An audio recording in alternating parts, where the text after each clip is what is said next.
de la drogue.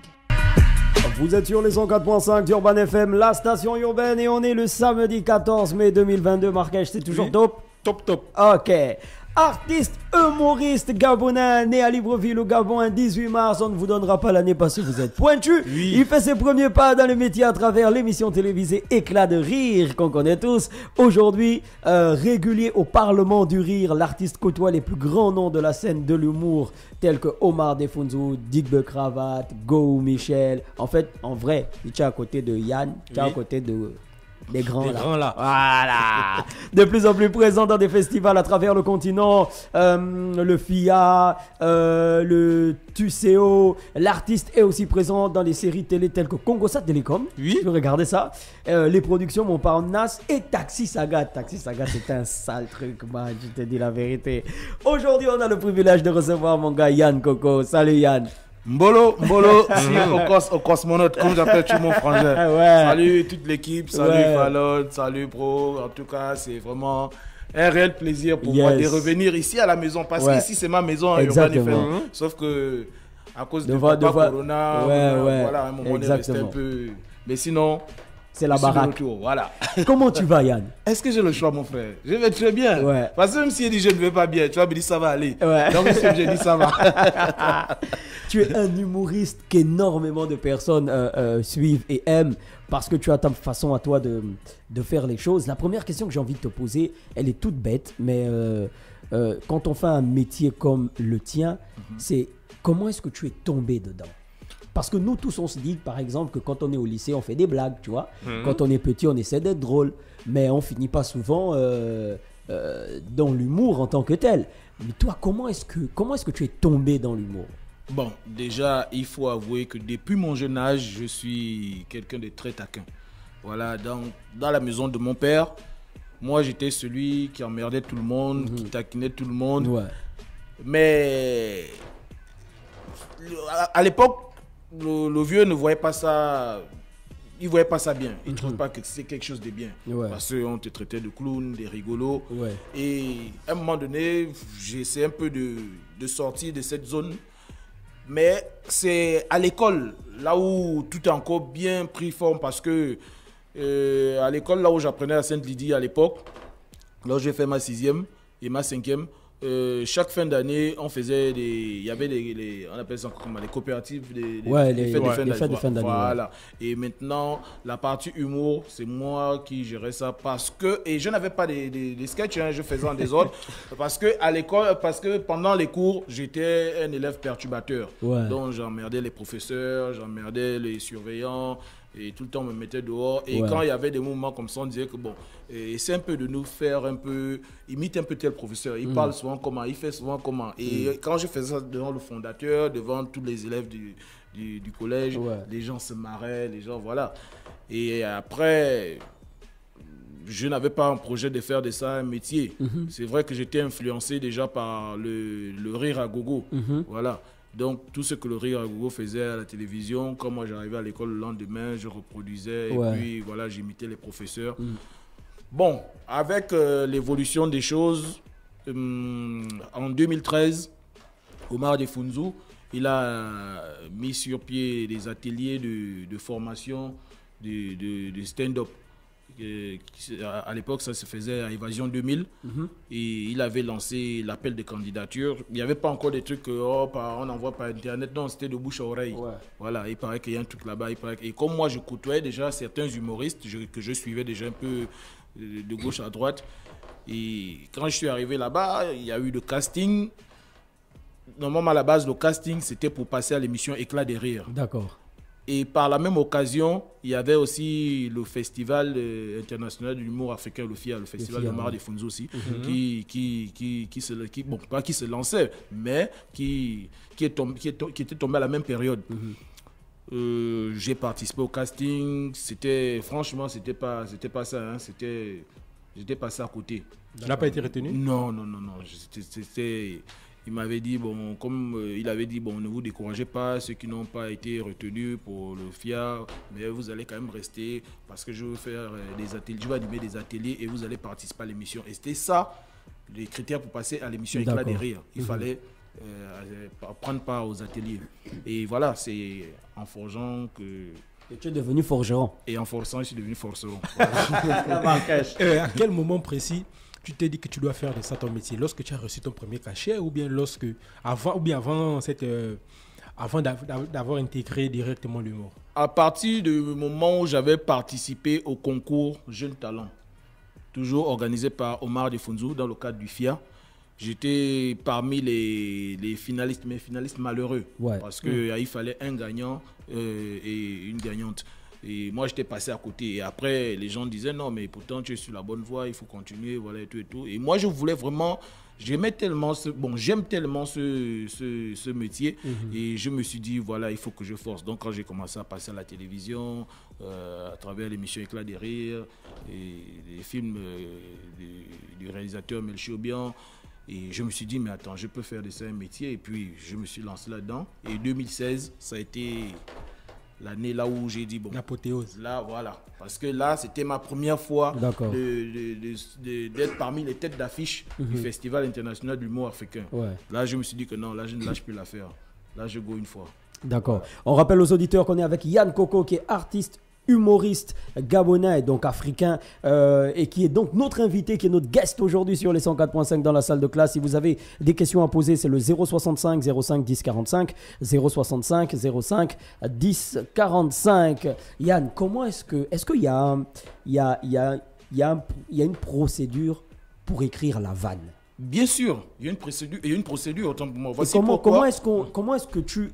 Est-ce qu'il t'est déjà arrivé? Déjà, c'est quoi la procédure pour écrire la vanne? Enfin, on veut pas que tu trahisses forcément le secret et tout ça. Non. Parce que toi, tu as ta manière à toi de faire les choses. Mais est-ce qu'il y a des vannes pourries aussi quand même? Oui, il y a des vannes. Est-ce qu'il t'est arrivé déjà de lancer une vanne? C'est pourri, tu sens que non, là, c'est pourri. Bah oui, mais c'est le métier, ça arrive à tout moment, à n'importe quel moment. Même en plein spectacle, même pendant que tu parles avec des frangins, et voilà. Tu sens que là, c'était mal placé. Tu sens que là, vraiment, c'est ce qu'on appelle, en fait, on appelle ça le poteau. Tu as cogné le poteau. Ouais. À la limite, même, tu as arraché le poteau. Même. Ouais. Mais c'est quoi le process pour écrire une bonne vanne? Selon toi, c'est quoi la bonne vanne? Bon, déjà, il faut comprendre un truc. Il y a un procédé pour écrire une vanne. C'est une chose à part. Avoir aussi de l'inspiration, c'est aussi une autre chose. Ouais. On peut bien écrire une bonne vanne et après, elle n'est pas drôle.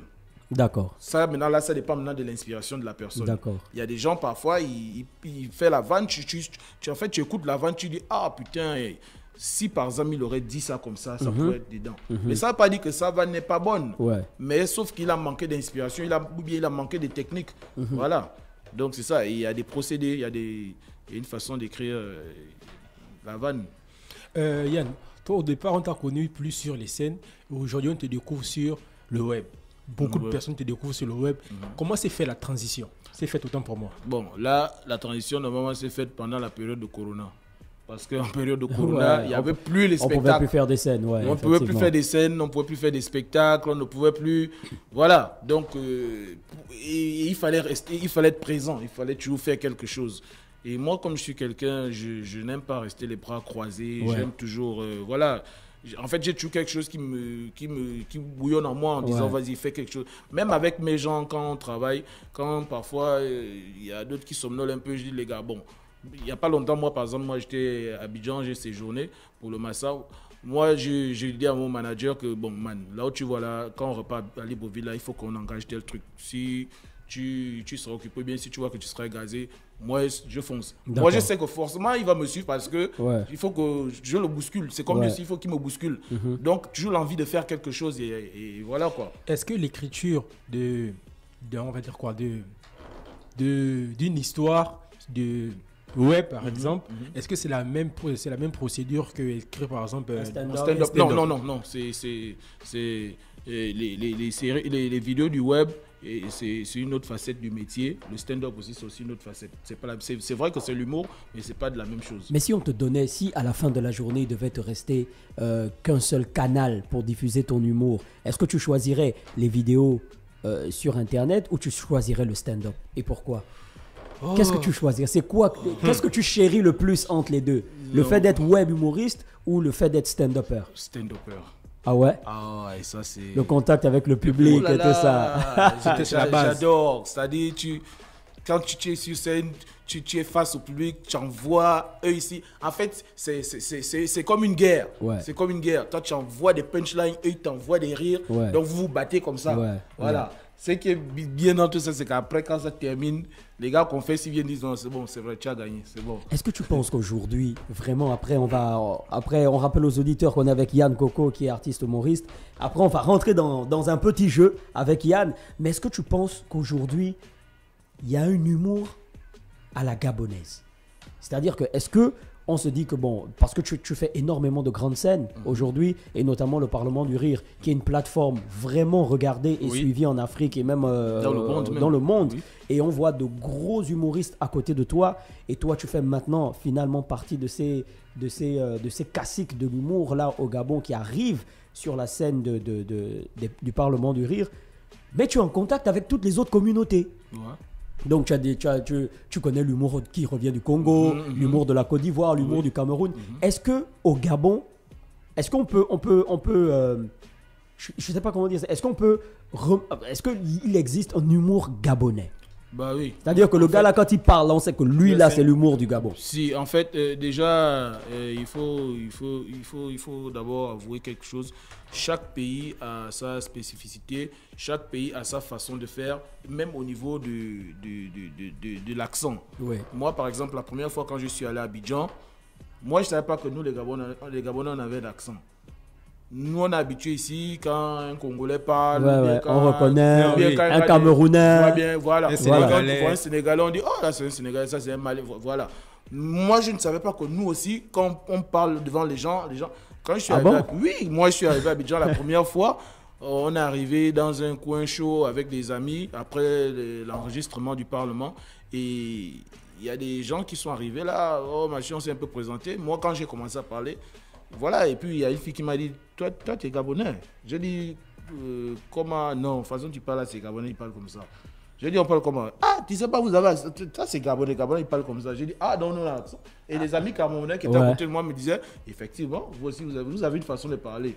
J'ai dit comme quoi, ils ont mis un peu, et puis je ne me rappelle plus trop. Mais c'est à partir de ce moment. Et même au niveau de l'humour, c'est la même chose. C'est vrai que on vit un peu des mêmes réalités. Exactement. Au Congo, exact. C'est l'Afrique. Mais après, nous, on a quand même une touche. Voilà, on a une façon de faire qui est propre à nous, quoi. Qui est propre à nous, voilà. Yann, on va aller dans un jeu bah, tu vas compléter des phrases. On va te citer des phrases et tu vas. J'espère que c'est pas des phrases pertinentes. Et selon ton inspiration, tu vas nous compléter comme si c'était toi qui parlais, ok? Avec ton inspiration, avec ce que tu aimes, avec ce que tu n'aimes pas. Tu peux utiliser des jokers. Ok. Voilà. Premier jeu. Marquez, tu es prêt? Ouais. Ok, on y va. Ce qui manque à l'humour au Gabon, c'est. Salle de spectacle.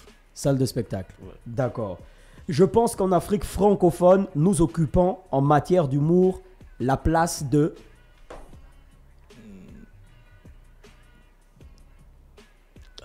Question là. On occupe quelle place selon toi? Toi qui côtoies plusieurs humoristes. En tout cas, nous ne sommes pas les derniers. Nous sommes aussi les premiers. D'accord. Voilà. On est sur une bonne place. Les 3 meilleurs humoristes africains selon moi sont... Omar Defunzu, Dibakou et Digbe Cravate. D'accord.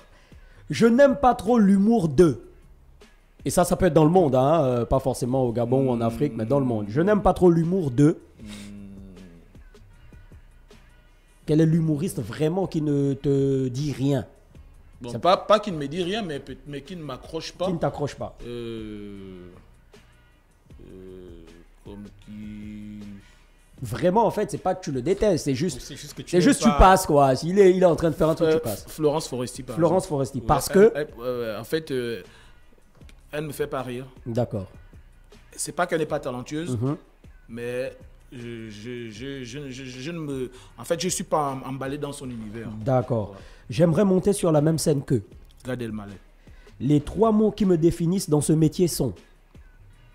l'amour, la discipline et le travail. D'accord.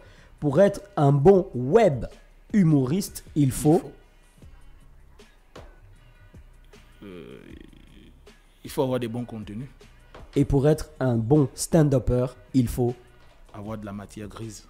Yann Coco est avec nous sur les 104.5 d'Urban FM, la station urbaine. Marrakech, tu as des questions encore à poser à Yann? Oui, à Yann, j'aimerais avoir son avis sur ses collègues, on peut dire ça comme ça. Que penses-tu de Manito? Manito, c'est un humoriste très talentueux. Déjà que aujourd'hui, c'est l'un des doyens de l'humour au Gabon. Et même en Afrique, puisqu'il a eu un prix récemment. Voilà, pour moi, c'est quelqu'un... En fait, il a un côté battant. Il est compétitif. En fait, il aime être devant de la scène. Il aime vraiment... On sent quelqu'un qui aime ce qu'il fait, quoi. Voilà. Que penses-tu des Chambres à Loué? Chambres à Loué aussi, c'est un humoriste pétri de talent. Vraiment pétri de talent. J'admire beaucoup son courage, son ambition. Et voilà. En fait, tu sens qu'il a encore beaucoup de choses à prouver. Il a beaucoup d'avenir. Que penses-tu de Clovis Xon? Lui, j'ai pas encore trop regardé ses spectacles ou alors ses vidéos. C'est vrai que parce qu'à un moment il avait une page et après je crois il avait perdu son compte, un truc comme ça. Donc je suis resté vraiment longtemps, je ne regardais plus ces trucs. Mais je sais quand même que le gars il a quelque chose, il existe. Que penses-tu des humoristes des chaînes Bredon? Oui, ils sont beaucoup suivis. Donc s'ils sont beaucoup suivis et les gens apprécient leur travail, c'est que les gars ils sont talentueux. Voilà. Super. Yann Coco est avec nous sur les 104.5 Urban FM, la station urbaine. Yann, une question avant de passer au mytho ou pas mytho. Pourquoi tu es un propriétaire malhonnête comme ça? Parce que ce sont mes maisons. Voilà. Pourquoi tu embêtes Mohamed? Non, je n'embête pas Mohamed. C'est lui qui Yann, non, c'est lui qui n'arrive pas à s'aligner. Non, Yann, tu ne peux pas arriver chez moi et comme tu veux. Et Yann, il sait très bien que moi je suis ça. Mais je suis ça de très près. Je ne loupe pas. Non, je ne loupe jamais un épisode de Yann et de Mohamed sont locataires. C'est quoi l'histoire derrière? C'est quoi le concept derrière? En fait, est-ce qu'il y a un message réel qui est passé par rapport justement aux bailleurs, aux locataires, autant pour moi, gabonais, tout ça? Bah oui, en fait, il y a un gros message derrière. C'est déjà dans un premier temps, c'est un vécu de notre quotidien à Libreville ici, bon, au Gabon d'ailleurs, pas seulement à Libreville, même en province. Ça, c'est quelque chose qui est beaucoup fréquent, là où le locataire est toujours à couteau tiré avec le bailleur. Et les torts sont départagés. Les torts sont départagés. Souvent, c'est le locataire qui n'est pas honnête envers le bailleur, parce qu'il y a des locataires qui n'arrivent pas à suivre, et voilà, qui n'arrivent pas à se mettre, et aussi des bailleurs aussi qui n'arrivent pas aussi à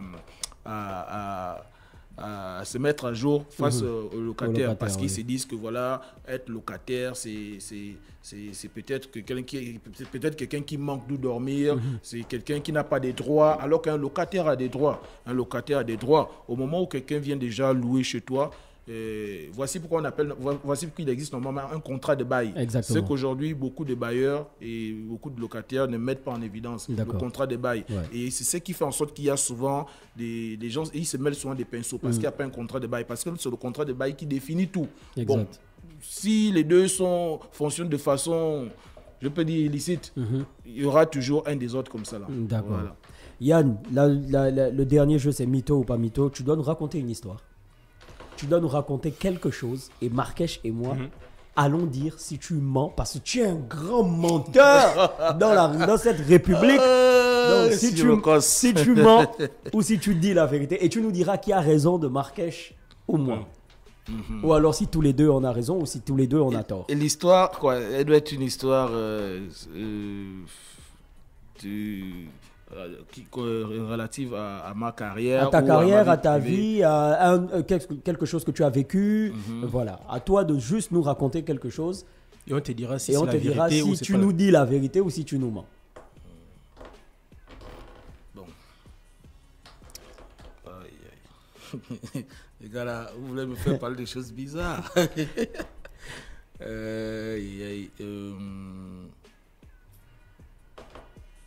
Par exemple, ma première fois de prendre part au Parlement du Rire, c'était par l'entremise de Omar de Funzu qu'il avait dealé avec le Gondwana dans le cadre du FIA, son festival. D'accord. Qui devait envoyer des humoristes là-bas. Et on avait demandé au Omar de Funzu d'envoyer, je crois, 4 ou 5 humoristes. Donc il a fait la proposition à certains humoristes et il avait demandé aux humoristes d'apporter les textes. Certains n'avaient pas apporté les textes, d'autres avaient apporté les textes. Donc ceux qui avaient apporté les textes, j'étais parmi. Donc on s'est retrouvés à 3. Il fallait que chacun envoie 3 textes. Donc, au total, Omar de Funzu avait envoyé 9 textes. Quand il a envoyé les 9 textes, les 2 autres ont été retenus. D'accord. Moi, je n'avais pas été retenu. Il m'avait appelé pour me dire vraiment, bon, là, c'est compliqué, tu n'as pas été retenu. Ce n'est qu'une partie remise. Continue d'écrire, continue de travailler et puis on va relancer. Et les autres avaient déjà reçu les lettres d'invitation, tout. Moi, j'étais déjà sorti de là. J'étais même dans le cadre du tournage de Taxi Sagat. J'étais déjà sorti de là. Maintenant, il y a eu un souci, c'est que quand eux, ils avaient réceptionné les textes là-bas, ils n'ont pas bien contrôlé. Au lieu qu'ils reçoivent les 9 textes, ils ont reçu 6 textes. D'accord. Alors que normalement, il avait envoyé 9 textes. Mais eux, ils ont reçu rien que 6 textes. Et les 2 autres qui devaient partir, il y avait eu un petit souci, ils ne sont plus partis. D'accord. C'est comme ça qu'ils ont relancé Omar de Funzu en disant, on avait demandé d'envoyer plus de textes, mais on a reçu que 6 textes. Mais les 2, finalement, ne sont pas venus. Est-ce qu'il y a encore d'autres? C'est comme ça que lui dit, non, moi j'avais envoyé normalement 9, donc il y a encore 3 textes parmi les textes que j'avais envoyés là. Ils disent, ah bon, oui.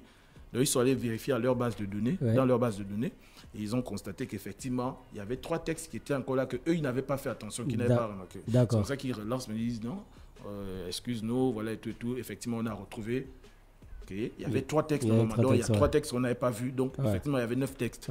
Et c'est comme ça qu'ils m'ont contacté. Et moi, c'est comme ça que tu es parti. Voilà.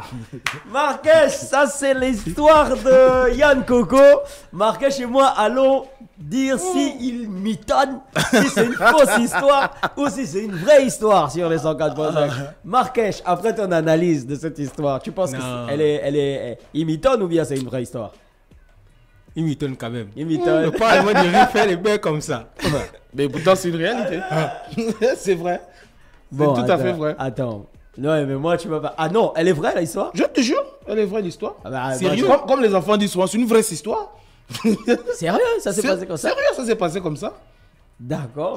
Moi aussi, j'aurais dit comme Marrakech que c'est tu m'étonnes, Non, je te dis, c'est comme ça. FDP, quand même 3 textes comme ça. Non, je te dis, c'est comme ça. Je vous dis, c'est comme ça que ça s'est passé. Saison 3 du Parlement du Rire. D'accord. Yann Coco était avec nous sur les 104.5. Yann, comment on fait pour rentrer en contact avec toi? Comment on fait pour te suivre, pour suivre tes aventures sur les réseaux sociaux et partout? Bon, pour me suivre, c'est pas compliqué. Voilà, j'ai une équipe, j'ai un manager. Il y a un numéro de téléphone qui est le 062 32 26 27. 062 32 26 27. Maintenant, j'ai un compte email, yancoco@gmail.com. Et j'ai une page Facebook, Instagram, TikTok, YouTube, en tout cas tout ce qui est en ce moment. D'accord. Comme réseaux sociaux, quoi. Merci beaucoup Yann d'avoir accepté notre invitation. C'est moi qui te remercie. Franchement, c'était vraiment un plaisir de passer ce temps avec toi. Merci. Et nous, on te souhaite de passer un bon week-end à l'écoute des programmes d'Urban FM. Amen, Inch'Allah. Bon week-end.